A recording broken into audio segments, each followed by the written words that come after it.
Special Task Force 023, Agent Mask reporting in. Hello, new personnel. My name is Agent Mask from Special Task Force 023, and I'm here to introduce you to the never-ending fuel for nightmares, and make sure you have the info to stay alive another day in the Foundation. We're going to be going over security levels and object classifications. It's going to be long, so stay with me.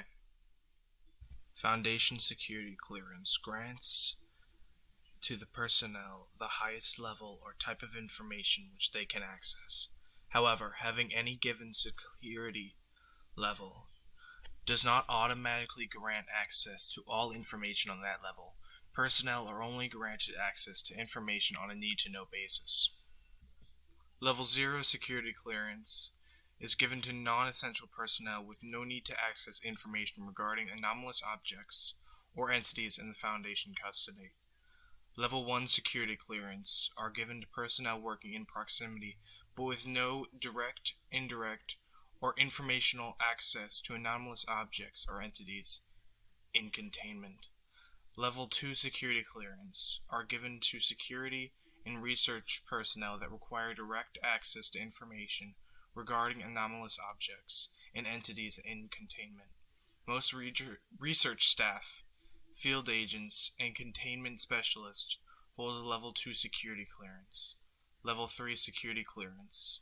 Level 3 security clearance are given to senior security and research personnel that require in-depth data regarding the source, recovery circumstance, and long-term planning for anomalous objects and entities in containment.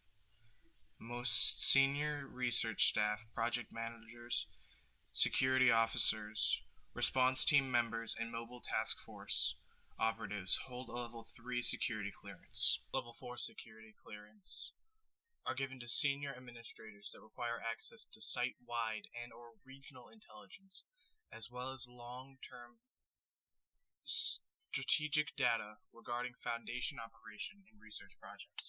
Level 4 clearances are typically given to site directors, security directors, and mobile task force commanders. Level 5 security clearances are given to the highest ranking administrative personnel within the Foundation and grants efficiently unlimited access to all data. Level 5 security clearance are typically only given to O5 council members and select staff. Now, let's get on to personal classifications. Classifications are assigned to personnel based on their proximity to potentially dangerous objects, entities, or phenomena. Class A. Class A personnel are those deemed essential to the Foundation and are not allowed direct access to any anomalous entities under any circumstances. When circumstances require Class A personnel to be in direct proximity to any anomalies, such as in the case of faculties housing containment units, Class A personnel are not allowed access to the areas of the facility containing such anomalies and are to be kept in secure areas at all times.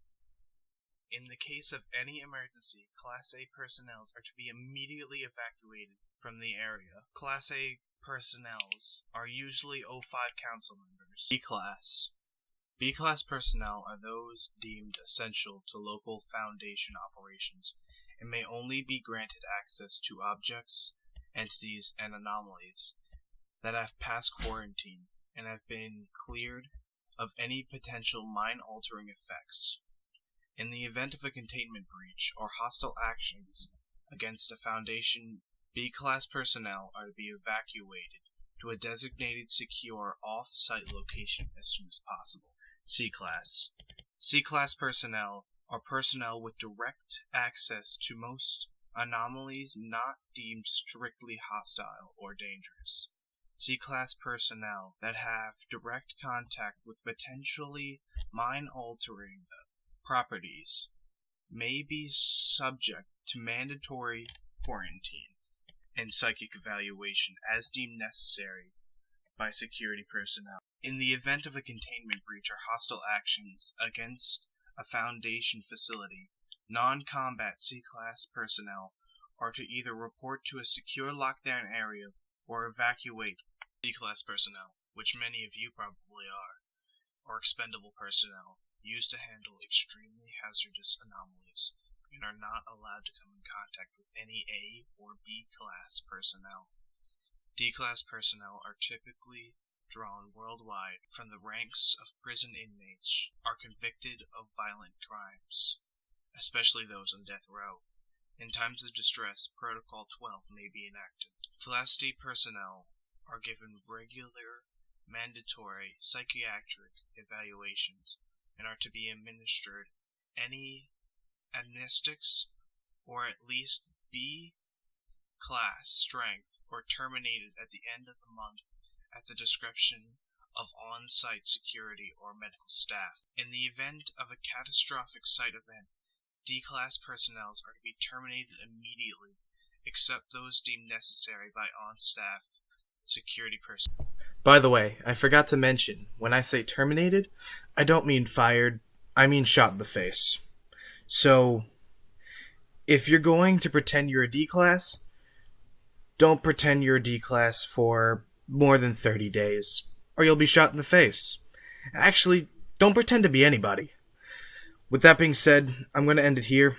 Stay safe, stay alert, and don't pretend to be someone you're not, or be prepared to take a bullet.